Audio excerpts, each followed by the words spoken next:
Hey there, and welcome to another video. I'm Austin with Brush for Hire, and today we're going to be looking at the current White Dwarf. This is the one for April 12th. I actually have it a little bit early. I thought I'd share it with you guys. As you can see on the front here, we've got some of the brand new Bullgryns, which are the armored Bullgryns for the brand new Imperial Guard Codex, also known as Astra Militarum. A name which Games Workshop has chosen because they can't copyright Imperial Guard anymore, or they never did really. So you can see here on the front, we've got a unit of 3 of them. I believe that's how they're going to be coming in the boxes, as units or sets of 3. So you'll have one bonehead and 2 of the normal Bullgryns. And this is the standard configuration for them, with the grenade gauntlet, basically a grenade launcher strapped to their wrist, and then a slab shield, which for all intents and purposes is a walking Aegis defense line. If 2 of them are in base to base with each other, they each get an extra point of armor for their armor save. So they would normally have I believe Carapace armor is 4, so they're up to a 3-up armor save if they're in base to base with each other. And if the line of sight passes through them to hit another friend or foe behind them, the other unit gets +1 to their cover save. So let's flip on in here.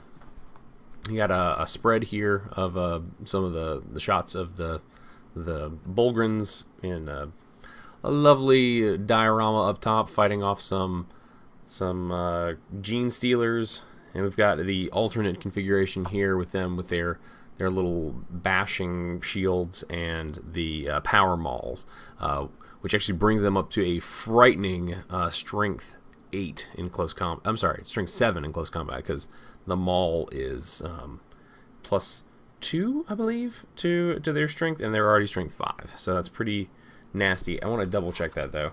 I did just see a note about it in the back here. Somebody was commenting on it. I think one of the writers had mentioned it. Yeah, it's +2 for the power maul.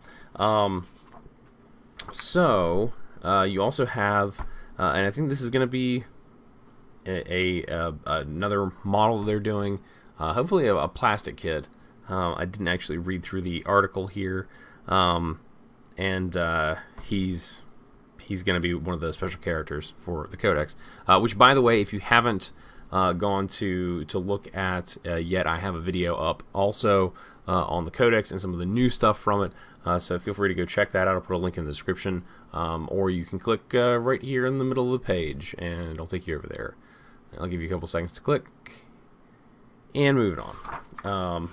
So what else we got here? We got the regular Bullgryns, and these are, for all intents and purposes, I believe the same guys as they always were in the previous codices.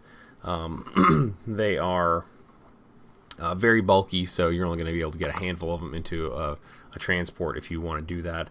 Then we have the new Commissar model. I think he looks pretty snazzy. I guess it's going to be another one of those plastic kits that cost $20 for the model, which seems silly to me. It's the same material as everything else. Let's see here, and we've got I think we've got a battle report here, or at least some sort of narrative about that, and then a painting tutorial on flesh and some of the other things to do with the Bullgryn and Bullgryn, and we've got a rule section here on the Bullgryn. The one thing that sticks out to me the most is that, well, I guess 2 things. They're 45 points apiece. That's crazy. There are tanks that almost don't cost that much. And they also are strength 5, toughness 5. So, for all intents and purposes, they're and 3 wounds. It's like a wandering unit of small monstrous creatures.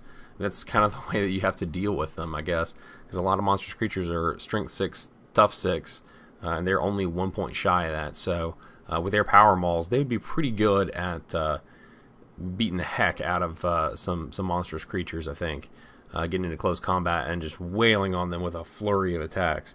I mean, because they each get 3 base, and then the bonehead gets 4. And at strength 8 with those power mauls, it's absolutely disgusting. I'm sorry, strength 7. Strength 7.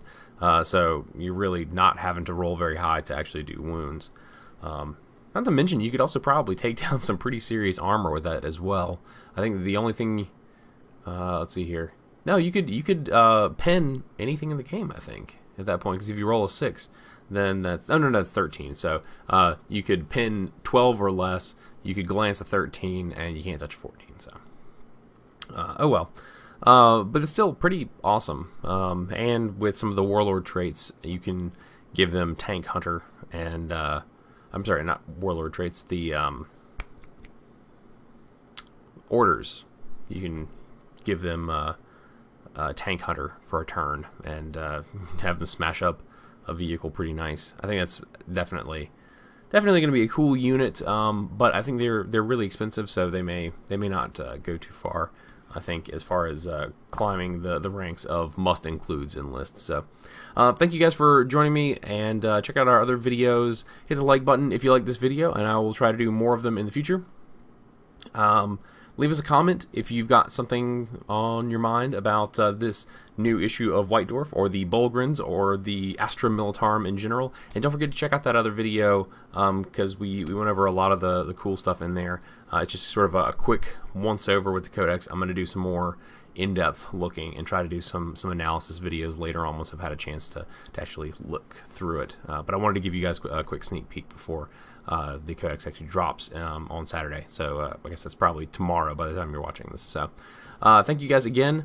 If you haven't subscribed already, do that. Do all the other stuff I said.